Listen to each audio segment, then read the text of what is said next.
Welcome to the Box Score Sports Podcast.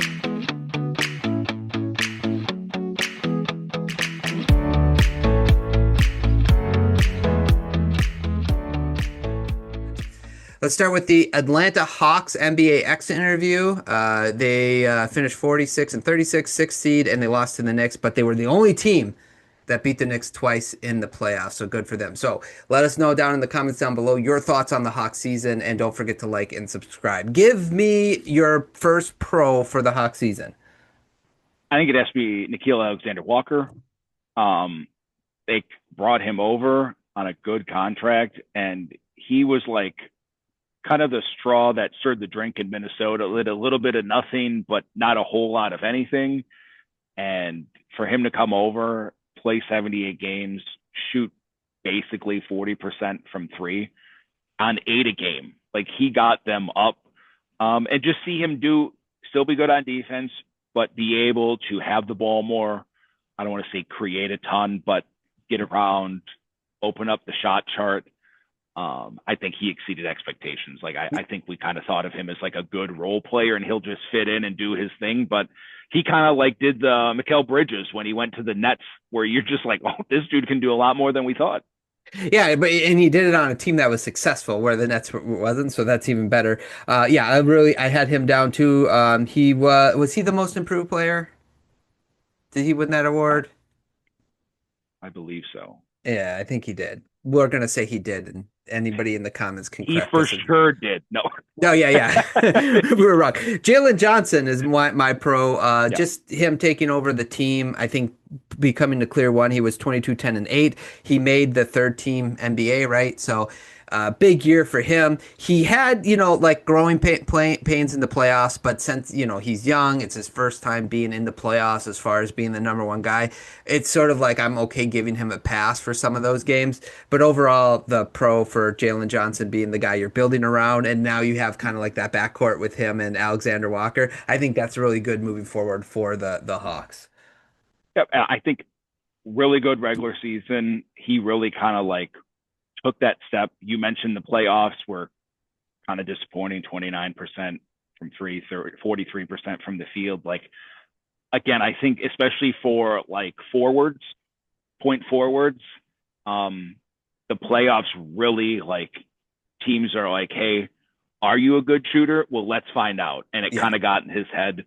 And they challenge him on some of his weaknesses. And these guys, if they're going to keep that leap, if they're going to go to the next level, we'll see it next year. But as far as starting out, and he's on an awesome deal, $25 million a year, like flat. So from that aspect, he fits him perfect. He can develop home run.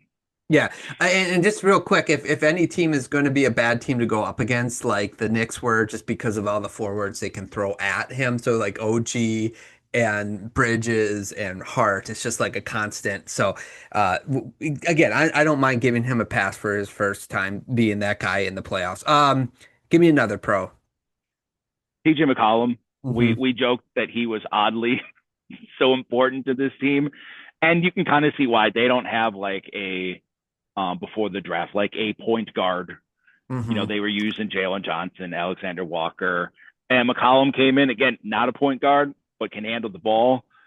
We kind of saw the limitations of this setup against the Knicks in the playoffs, but for what you traded to get him, to have him come in, hit big shots, kind of take over the offense, and now they brought him back next year, like on a 1-year deal. Dude, like, I don't think you could ask for more for trading for a guy halfway through the season. And he came in, hit big shots, got them the 2 wins against the Knicks, and kind of dried up. But, home run. Yeah, agreed. And it was fun that like Renaissance he had those 2 games against the Knicks where he's like hitting clutch buckets and you're like, man, I cannot believe CJ is beating the Knicks. So that was cool. On top of that, just add the trading Trae Young part of it, like because was part of the Young trade, right? Getting CJ. So it was good time to cut the cord with him. we thought at the beginning of the season, like maybe this team is built around Young, but they kind of saw like maybe this is over, so they moved on from him at the trade deadline. Maybe didn't get what everybody thought Trae Young would be worth, especially the fans. But getting CJ to kind of fill a role that Trae Young does fill, which is that shot creating, and giving the keys over to Johnson and Walker and seeing what they could do. I think you saw improvement and development there. So it was a good move to trade him and get someone like CJ for those guys. For sure. Okay. Any other pros? Nope. Okay. Let's go to the cons. Give me your first con. I think Dyson Daniels kind of I stalling have out. him down. Yeah. Yeah. In 24, 25, like he was 3 steals a game, 14 points, 34% from three. I mean, only on 3 attempts. Um, this year, like the defense is still good. His steals went down to 2, which is it's still a good number, Yeah. but like his impact is just solely defensively. And he was down to 18, we'll round it up, 19% from three and down to 1.5 attempts. And I just think like that kind of did them in, especially when he got to the playoffs, is like they just didn't guard him at all. He didn't want to shoot him. I mean, obviously you don't want him to shoot a ton, but like, 3 a game is fine. If you can be around 30, 34%, right? Like, hey, cool. Take 1 or 2, just enough to make the team like think about it. And even his like secondary or even third like creation really didn't develop, and it just Mhm. turned into like, cool, this guy's awesome on defense, but you're playing 4-on-5 when you get to the offense. And the Knicks really turned that up when they won those last 4 games. They just cool. Like he'd catch the ball and there was no one by, and he didn't have any counter, any confidence. And I think his development stalling out is like alarming, that if it doesn't turn around quick, we've talked about guys like Matisse Thybulle, where you suddenly go from like, dude, we have Dyson Daniels, this is awesome, to like, yeah, he's handy, but everything else has to then be perfect. Yeah. Yeah, I had him down too. I was just like 18% from three. Like you said 19, but I put 18 because I'm worse than you are. I'm like, no, you're not getting credit for that. I just like what he was 2 years ago, what we thought he could be in the progression, it just died. And I'm kind of curious why. I don't quite understand, but either way, that's yeah, you got to hope that either he jumps back or it's you know you got to move on from him because he becomes a specialist like and not I don't know. It's a tough call, but you want elite defenders like him, but he can't be a total non-factor on offense. Like he's not even Yeah. like a uh I don't know. Can't yeah, I don't know. He right now he reminds me of like one of those 90s players, when there's that age like in the like from 95 to 2005, at least in my basketball viewing life, where teams would just have like the Bucks had Michael Curry, and he would come in the game and just be like this defender, but he could literally do nothing else. And then when they needed offense, the Bucks had Del Curry for a year, and then Del Curry would come into the game. They're like, oh, he's in there to shoot, and they would just like alternate these guys. Like that's much harder to do nowadays, especially with the salaries increasing. And if you just end up as a specialist, you end up as like the 7th or 8th guy that you just bring in when you really need a stop. Yeah. Yeah, exactly. Yeah, unfortunate. I was really excited about him. Zachary Ricochet is another con. He just has not developed. I would question is like, when we talk about like progress stoppers, is like, is this team built to allow him to progress? Or develop? I would question that at this point. But it's just number one pick. You hate to see him kind of flatline in year 2 or 3 of his. Is it 2 or 3? Year This was the two, second this year second that we year, just yeah. So finished. it's sort of like he regressed from last year, and you don't like to see that from your number one pick from the year before. So that is to me a con for Zachary. Yep, I had him in there too. Like it seems like him and Dyson Daniels won out for this year, and kind of flatlined. But 22 minutes a game, his 3-point shot, I think a lot of them are in the corner, looked a little better, but I think he's like 64% from the line, which is kind of telling that maybe the shot isn't there long term. But I mean, he went stretches where they didn't play him barely. Yeah. And I think when we mentioned the Pistons before too, like sometimes when you have success, you get a little too excited for the success and where you're at. And in the end, the Hawks kind of showed for what they were, right? Like the Knicks turned it up and you're like, all right, well, this is a mediocre team. But I think they kind of felt themselves a little bit, and you kind of go for some extra wins, and then Richeche, because he makes dumb mistakes or doesn't get the reps, kind of falls to the wayside. And now you're like, was it worth it when you ended up? Yeah, you have those 2 games against the Knicks, and it's awesome. But then the Knicks woke up, and you're like, oh, we are not close. Right. Yeah. And so yeah. It's just I'm just surprised they haven't moved him at this point. Or I don't know, but get someone else. But we'll talk about that a little bit. Okay. Any other cons? No. Yeah. Me neither. Okay. Let's go to different. What would you have done different this season if you're the Hawks? Yeah, I think I kind of stepped on myself there. It was just don't chase the immediate wins. I think you did a good job with Jalen Johnson, like letting him kind of like explore the space, like, hey, he can do a little more. I think you might want to maybe pull the plug, not like just get rid of, but let Richeche come in and do a little bit of more of that, even if it doesn't look good, to just kind of get answers. Because, right, we just finished the second year, and like, are you more confident, less confident, still unsure, like what he has? And now you go into the third year, we have some expectations for the Hawks. And right, they've already made some moves because we're shooting this after. Like, is he going to get more playing time? Right. I don't know. So I think sometimes you gotta like sacrifice the immediate wins, which is hard because that's what coaches want to do. And the Hawks have kind of struggled for a couple of years here. But I think you're better off knowing if Zachary Richeche is anything, opposed to, hey, let's find out in year 3. And then if it doesn't work, then you're like, all right, now we got nothing. And other teams are like, well, I mean, they tried in his 3rd year and it really fell flat.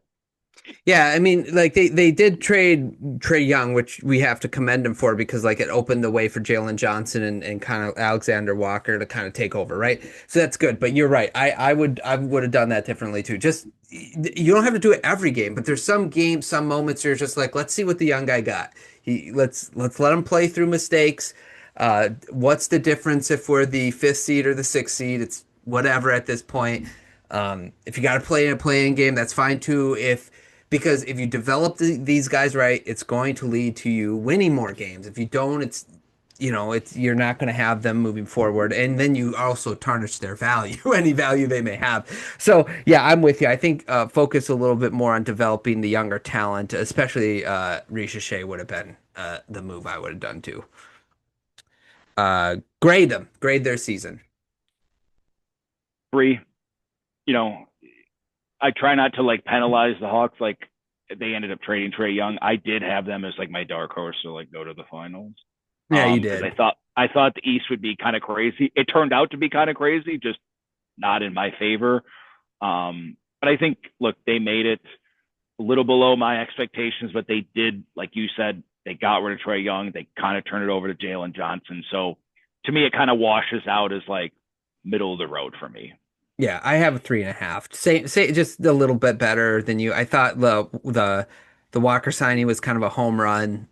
What they decided to do in the middle of the season with Jalen Johnson, I just thought like giving him the car keys was great. And I think even, I'm always about like not necessarily how far you get, but who you lose to. I think you can hang your hat on like the fact we were one game up on the champs in the first round, and then they beat us, but then they beat everybody else. So we're okay with that. So yeah, I give them 3.5. Off season, what do you want them to do this off season that's already started, obviously, but what would you like them to do or have done? Yeah, so I mean, they drafted Kingston Fleming like guards, right? Like CJ McCollum, he is fine. He is like a good vet and that middle ground. So hopefully they kind of turn it over to their young guard, let him play. And then this team is like young and versatile, but I just think off season, like just build some depth. And we've kind of seen they already done that when this is coming out, right? They've kind of tinkered with that, and, don't do anything crazy. I know you're kind of tempted. They were on the fringes of like people mentioned them with Giannis or whatever, and you're like, oh, it would kind of look good in here, but you're not quite there yet. So let's take this off season, kind of ride that middle ground of like, we still want to be good, but let these young guys kind of take some bumps and bruises. Yeah, I agree. I put retool around Johnson, continue to retool around him. And I think they've done kind of a good job of that, like with already some of their moves. So don't do anything desperate. Allow your guys to progress. See what you got in these guys. And if you give them one more year, and then if you have to make a big move because you're not quite there, you make a big move. But right now, like you said, like if they traded for Giannis, they wouldn't be any better of a team, like because of all the stuff they would have had to give up for him. So yeah, I like that. Just rebuild, continue to rebuild around Johnson. Okay, long shot for you. My long shot is basically trade Daniels or Ricochet. Like I think at this point they're riding the line of one's going to stay, one's going to go, because if they both can't shoot, they both can't start. Right. And Ricochet, like maybe there's some unknown value to a team, but we often forget with the number one pick, like his option that they have to pick up is $17 million. Like he's not like, oh, we picked up a $5 million option because he was a 25th pick. That number gets pretty big for a guy that maybe can't do something. Right. So your long shot is like, hey, we threw Zachary Ricochet in some kind of deal to bring back a forward, a center. They brought back Landell already. They gave him like 1 year's $14 million. So they are setting themselves up to like, if there's a move to make for next year and have some room. But I think your long shot is picking between one of those two and either trading them for assets or throwing them into a deal to bring back a young guy, big name guy, something along those lines. Yeah, I'm a big Jock Landale guy as the next person. Like it's, but I do have another big. I think like, whether it's Daniels or Ricochet, they really need another center other than a Konwu. I mean, he's listed as a forward. He's 6'10". I think they do need another big. The league's getting bigger. I put down Gafford as an option, or Miles Turner could be another option for them. But I think they could, they do have a lot of depth where they maybe could take two contracts, put them together, and get a guy that is not super expensive, but will fill that need of having that secondary big. So you can play smaller with a Kongwu, but if you need two bigs, a bigger guy, you can throw out Gafford or Turner out there. So that's sort of my long shot. No, I would agree. I think if you could get a Kongwu to the 4 but again, it's where you talk about like, are you squeezing Daniels or Ricochet out then, to keep in? Well, you would trade them, right? Like you'd have to trade those two. Yeah. Yeah. That's what I mean. Like, I think he would be best off because he can shoot as like a power forward with a center, but you're riding a tight line there. Yes, correct. Yeah. Yeah. Okay. Anything else on the Hawks? I don't think so. I think they have a bright future. I've said this before. We've talked about it. Hopefully they don't do something dumb. They haven't to this point. When you listen to this, right, like they already did a good job of just the 2 seconds for Wiggins, right? Like, hey, take a shot at this dude. He can shoot. He can play, make a little, see what you got. Just don't go big game fishing too soon and kind of speed up that clock where then, the cap restrictions hit in and you kind of push yourself on a deadline. Yeah, correct. I agree. For everybody listening, let us know your thoughts on the Hawks, what you want them to continue to do this offseason. Like and subscribe to the channel. And thanks so much for watching. Okay, let's get... Thanks so much for watching this clip of the Box Score Sports Podcast. I hope you guys enjoyed. If you haven't yet, please subscribe to our channel. Follow us on Instagram and Twitter or X. And we'll talk to you guys real soon. See ya.